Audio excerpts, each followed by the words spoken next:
Hi hello welcome back to my channel. ரெஸ்டண்டர் பேஜில் பார்த்தீங்கன்னா லாஸ்ட் ஷார்ட்ஸ்லேயே சொல்லியிருந்தோம், ஒரு ஸ்கூல் கேர்ள் கிட்டேருந்து ஒரு பல்க் ஆர்டர் வந்து கிடச்சிருக்கு அப்படின்னு சொல்லி.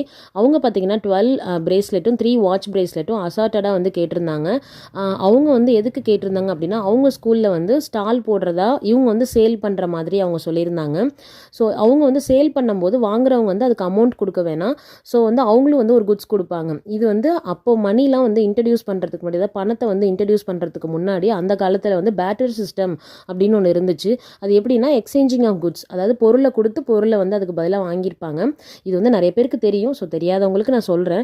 ஸோ இதை வந்து அவங்க ஸ்கூலில் ஒரு ப்ராக்டிக்கலாக அந்த குழந்தைங்களுக்கு புரிய வைக்கணும் அப்படின்றதுக்காக இந்த கான்செப்டை வந்து அவங்க பண்ணியிருக்காங்க. ஸோ அவங்கவுங்கள வந்து ஒரு பொருள் எடுத்துகிட்டு வர சொல்லும்பொழுது இவங்க வந்து நம்மக்கிட்ட வந்து பிரேஸ்லெட் வந்து நம்ம சேல் பண்ணலாம் அப்படின்னு சொல்லி இவங்க என்கிட்ட கேட்டிருந்தாங்க. அவங்க கேட்ட மாதிரியே நான் கஸ்டமைஸ் பண்ணி கொடுத்துட்டேன் பல்காக.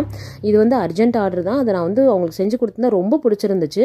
அவங்கள எனக்கு இவ்வளோ பெரிய ஆர்டர் கொடுத்ததுனால அவங்களுக்கு வந்து ஒரு ஃப்ரீ கஃப் டைப் பிரேஸ்லெட் வந்து நான் கொடுத்துருந்தேன்.